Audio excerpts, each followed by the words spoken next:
G'day guys and welcome back to your English Aussie. Today I'm going to run through the stats for the best defenders, midfielders and forwards for each of the price points, including all of the DEFCON data pulled directly from the FPL website API. So strap on your boots and let's jump straight into the video.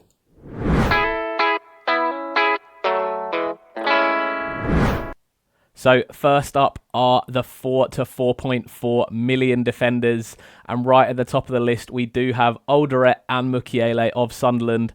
As you can see from this list, you have Mukiele there with a defensive contributions per 90 minutes of 12.5. He was what I recommended for a lot of you guys on Wildcard last week. I hope you managed to pick him after his 17-point haul, a goal, clean sheet and DEFCON.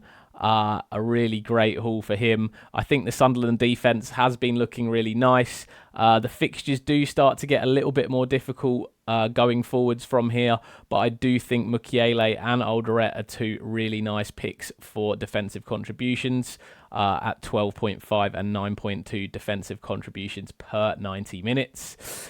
Other people on this list are Joe Rodon of Leeds. I do think Leeds do have quite a nice fixture run going forward over the next few weeks. Rodon's defensive contributions, however, only at 8.38. I don't think he is the most fantastic pick at 4 million. If I was looking at that 4 million picks at the moment, I would be looking at a Mukiele. If it wasn't him, I would actually be looking potentially at a Josh Achiampong at Chelsea. If he does manage to keep his spot in the side there, he could be an unbelievable pick, currently at 3.9 million for Chelsea. Who have been rotating their centre-backs, so not locked in 4 minutes is the issue there. Outside of that, we do have Diouf of West Ham, did get rested on Monday night in that West Ham game by Nuno. I wonder whether Nuno adopts a more conservative approach for his win-backs than we saw from Graham Potter. That would negatively impact Diouf, so he's one to keep an eye on going forwards as we go through. Moving on to the 4.5 to 5.4 million defenders. Top of this list still is Mark Guay and Senesi of Bournemouth. Senesi with some unbelievable DEFCON numbers. 13.75 defensive contributions per 90.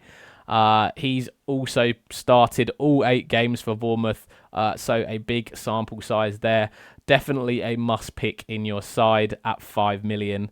Other players on this list, Dan Burn of Newcastle has shifted over to that left-back role at Newcastle at the moment. I wonder if that is going to have a knock-on impact on his defensive contributions. However, he did manage to pick up 10 defensive contributions last week for Newcastle in that left-back role. So that is interesting to see. It will also be interesting to note who's going to rotate into that centre-back role once Lewis Hall becomes available for Newcastle. Will Dan Burn go into a back 3? Will they play 5 at the back with wing-backs? Or will they revert to 2 at the back? Will it be Burn and Botman? Will it be Burn and Thior or Botman and Thior? That's one to keep an eye on for Newcastle as we go forwards, noting their fixture run really does start to become nice, and especially from game week 15 onwards, they have an absolutely brilliant run. Outside of that, Chalobah at Chelsea. For me, it's just he's a brilliant goal threat for Chelsea, especially off corners. Chelsea have been a real threat off corners so far this season. The deliveries from Enzo, James, and also Neto have been fantastic. They do have a really nice run of fixtures over the next 4 with Sunderland, Wolves and Burnley in their next 4 game weeks. So Chalobah could be really nice for me from an offensive standpoint. 9.16 for the defensive contributions per 90. Not brilliant, but reasonable and enough for me to consider him as an option going forwards. As you see just under Chalobah on this list, there is Reece James of Chelsea at 5.4 million. Now, he is someone that, if you are looking at those players that are more of attacking options, someone that you could start to consider, as he had started to be picking up some regular minutes for Chelsea, is on corners, does take some of the free kicks, and could look to get back to the Reece James of old. Expected goal involvements of 0.22, one of the highest on this list, although a small sample size for minutes. And then we go to Chris Richards of Crystal Palace, 11 defensive contributions per 90, with Lacroix on this list as well at 9.88. I do prefer Chris Richards at 4.5 million. He saves you 0.6 million in that Palace defence. Better defensive contribution data, better expected goal data, and someone who I'd probably go for ahead of Maxime Lacroix. Lacroix only really ahead of him here on points due to the one assist that he picked up from, I think, a flick on from a corner in one of Palace's games. And then finally, Dan Ballard of Sunderland did start again at centre-back with Alderet for Sunderland this week. Looks like he might be back into that Sunderland team. Defensive contributions at 15.73, but a very small sample size, and so it is a little bit inflated. Expect that to come down as the season goes forward. Obviously, Anderson of Fulham did pick up an injury this week, and that is why he has been left off this list to discuss. Moving on to the expensive defenders, and if you have been enjoying this content, please remember to smash that like button. Give us a subscribe down below. It really does help small content creators like myself continue to grow in this community. Top of the list here is Gabriel. Defensive contributions of 9.38 per 90, expected goal involvements of 0.1, and a baseline bonus points of 15.13, the highest of all the Arsenal defenders, which means that when Arsenal do keep clean sheets, it is often Gabriel that does pick up the bonus points. As you can see, that is correlated to the bonus for him and Timber, 8 and 7, with their baseline BPS at 15.13 and 14.38. So you can really see which defenders are the most likely to pick up those bonus when there are no goals, assists, and clean sheets. That is stripping that out of the number. I think Gabriel's probably the best pick out of that Arsenal defence at the moment. If he does have the ability to pick up DEFCON, along with being a goal threat in the box, Arsenal being the best defence in the league, clean sheet points up there, he is worth that extra 0.5, 0.6 million for the Timber and the Calafiori. Obviously, Calafiori is a little bit disappointed as he did score an absolutely brilliant goal, only to be ruled out for being offside this game week. Otherwise, he'd have probably had 6 points more and the 3 bonus points last week. Daniel Munoz is someone I really want to talk about because I just have this feeling inside me that he is really going to explode for points at some point this season. I think he's capable of a 17-pointer or even a 20-pointer with a goal and assist, clean sheet, DEFCON potential, bonus potential. He's just got everything there. He hasn't quite exploded yet this season, but still fourth on this list. 1 goal, 3 assists so far, 0.33 expected goal involvements per 90. I don't think that's inflated, particularly by certain games. He is so attacking for Crystal Palace. Definitely someone I'm really, really keen to get in my team from game week 10 onwards, when Palace's fixtures become really nice and they go on a really nice stretch of games. I think you should all definitely look at getting Daniel Munoz into your side if you don't already. James Tarkowski of Everton next on this list. Defensive DC per 90 of 11.5. Baseline BPS of 11.75. And just someone really that's going to keep you ticking along for DEFCON. Going on to the Liverpool defenders now. Obviously, I had a lot to talk about in my transfer plans video around those Liverpool defenders. I did think that previously teams had been targeting Konate with the long ball. He was looking a little bit susceptible in the aerial physical duels. That really flipped the switch this week when Man United went along the floor and ran at Virgil van Dijk and really caused him quite a few problems. So I think between the two of them, either could be able to be picking up big DEFCON numbers in various weeks due to Liverpool defence not being well gelled. That back four is just not gelling together at the moment. I probably now would look, having seen that Man United game, to probably go for a Virgil van Dijk over a Konate, just because I think a few more teams are going to target Liverpool the way they did that Manchester United did last week, and he will be the man who is going to have to cover and make amendments to his game if Liverpool are going to be successful defensively this season. So moving on to the midfielders, and we do have less than 5.4 million midfielders, so the 4.5 to 5.4 mil midfielders. The main one on this list for me is Granit Xhaka of Sunderland. 3 assists so far. 12.63 defensive contributions per 90, above the 12 required for midfielders. So remember, defenders need 10 for the extra 2 points, midfielders 12 for the extra 2 points. I think he is the nicest one on this list. Josh Cullen obviously up there at the top with 1 goal and 1 assist and 5 bonus, which really picked up most of those points in one game. Has been ticking along those defensive contributions for Burnley, but I do prefer Granit Xhaka. Longstaff there at Leeds, along with Stack. Longstaff has been on more set-piece duties, with Stack just being on the direct free kicks. Between the two of them, I don't think they're picking up enough DEFCON per 90 to warrant them being in my team at that price point. Further down, a couple of interesting options. Donyell Malen at Aston Villa at 5.1 million, 2 goals now. Did start last week in place of Ollie Watkins in that Aston Villa side. And Emil Buendia as well at 5.3 million. Got himself a goal for Aston Villa. Can he force his way into that Aston Villa side? 10.15 defensive contributions per 90 as well for Buendia. Could he be someone to keep an eye on in the future, especially considering Aston Villa's fixture run starts to pick up and look really nice from game week 12 onwards? He could be an option for the future, so he's one to definitely keep an eye on in this price point range. On to the 5.5 to 7.4 million midfielders. The standout here obviously being Caicedo of Chelsea. I expect him to come back into that Chelsea team for game week 9. 3 goals so far this season, 13.6 defensive contributions per 90, only even slightly matched by Anderson there down the bottom for Nottingham Forest. Declan Rice has been a really interesting one this year. 1 goal, 3 assists, definitely starting to play a more offensive role. You saw with Odegaard being out as well that they kind of had Zubimendi at the base of that midfield and Declan Rice and Eze pushing forwards. Dec playing the sort of 8 role and Eze playing the 10 role there. So he will be pushed forwards, especially for the next 4 to 5 game weeks. Might be someone that you might want to look to take a punt on as we go on. Also on set pieces as well for Arsenal, similar to a bit of an Enzo for me. If you did want to go for a bit of a different option to Enzo, Declan Rice might be a nice one. Enzo, as I mentioned about Declan Rice, on set pieces, also on penalties for Chelsea is the different one with Cole Palmer out.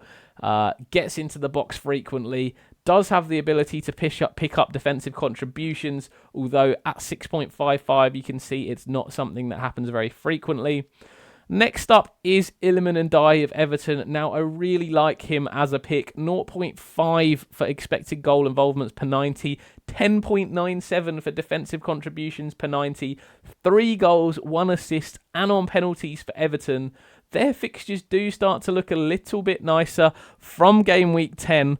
And he is definitely someone that I would consider bringing in this game week for Everton. Another couple to take a look at. João Paulinho, someone to keep an eye on for the future. 2 goals, 1 assist, 10.45 defensive contributions per 90. If he keeps performing like this for Tottenham, might be someone to look at in the future. Ismail Assar of Crystal Palace.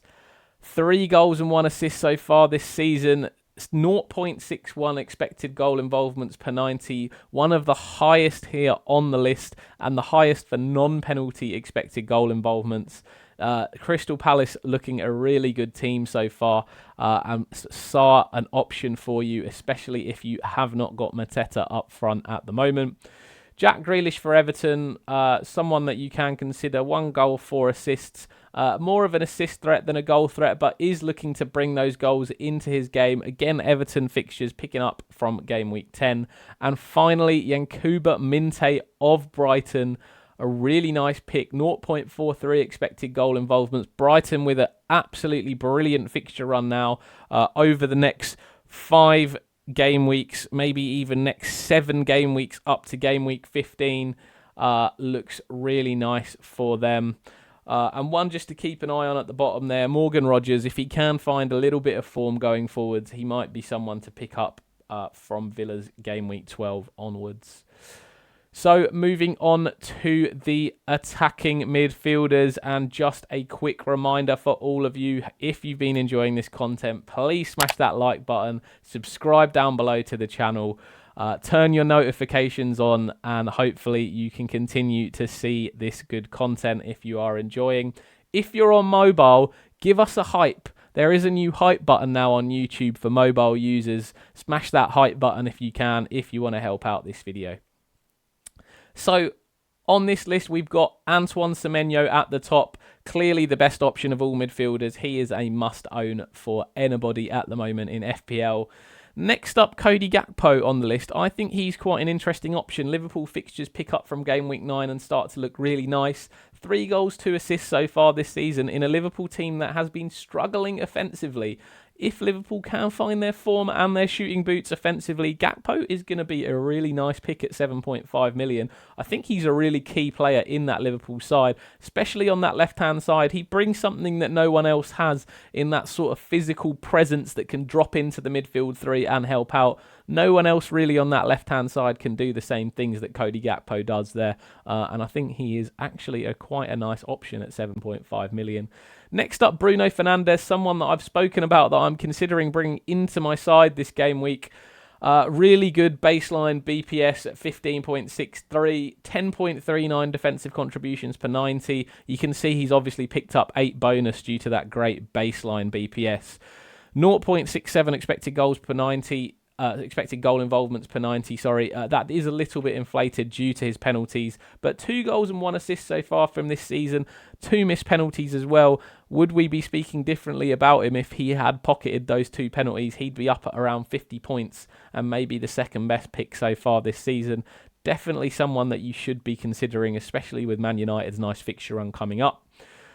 Bukayo Saka of Arsenal, I think, is almost a must-have in your team for me. Really someone that can be explosive. The key man for Arsenal, and especially when Arsenal are playing some of these weaker teams, they are going to find their way to score more goals, and I think Saka is going to be at the heart of a lot of those goal contributions. And finally on this list, Phil Foden. I do think he's looked really nice for Manchester City lately. Started the last 3 games in a row. Manchester City's fixtures pick up and look really nice from game week 13 onwards, and Phil Foden is someone to consider jumping on if you want before then. Moving on to the forwards, and at this 4.5 to 5.4 million price point, there are only 2 forwards to be looking at. Lyle Foster of Burnley at 5 million, and Krupi Jr. of Bournemouth making himself a 4.5 million forward possibility for you guys. 2 goals for Bournemouth last week, got the start in that game. If he starts to pick up more consistent minutes for Bournemouth, he might be an absolute gem in the rough at 4.5 million that you might want to look at going forwards. Onto the mid-price midfielders. Again, I think there's not a lot of fantastic options in this price point range. Thiago is quite nice for Brentford. He has continued to pick up some goals from them as we go forwards. Brentford's fixtures, however, aren't that nice over the next 5 game weeks. They do start to get a little bit better around that AFCON break, and that might be a time to be looking at some of their players. Wilson Isidore of Sunderland has been good so far this season. 3 goals so far, and continues to be a good player. Calvert-Lewin, I don't really like. Leeds have some excellent fixtures, but he does have the worst finishing of all strikers in the Premier League. But Leeds with some nice fixtures does lead to a few more goal opportunities. Strand Larsen, again from Wolves, playing with a slight Achilles problem at the moment. He has been struggling for them, but Wolves do have some decent fixtures over the next 5 game weeks. Can he find his shooting boots? Can he find his form? He has struggled for Wolves so far this season, but if he can find form, he could be a nice pick going forwards. And finally, Igor Jesus at Nottingham Forest. Will Sean Dyche, if he gets the job, manage to get the most out of Igor Jesus? Will he get the starting role in the side? If Sean Dyche does manage to get the role, we'll have to wait and see. Into the 7 million plus forwards. A quick reminder, subscribe down below, like this video if you have enjoyed it so far. Top of the list, we do have Erling Haaland. He's obviously a must-have for anybody so far this season.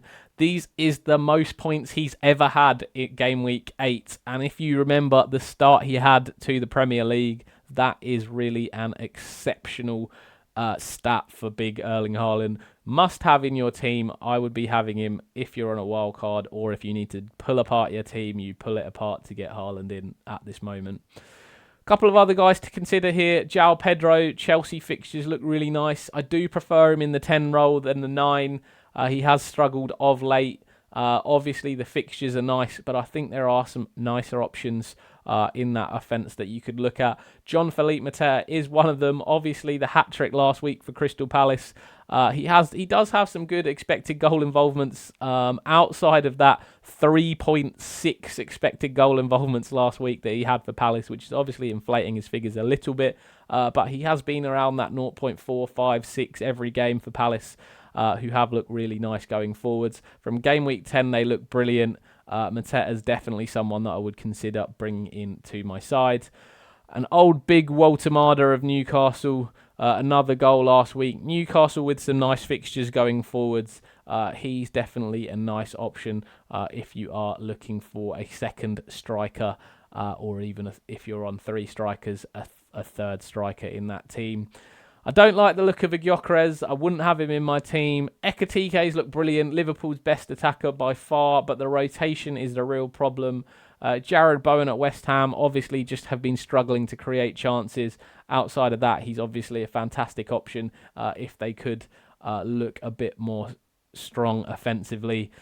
That about rounds out all the data I've got for you. Hope you guys have enjoyed this video. Please subscribe to the channel. Like the video if you have. Hit that new hype button if you are watching on mobile. This has been your English Aussie, and I hope you have a fantastic week, everybody. I will catch you later.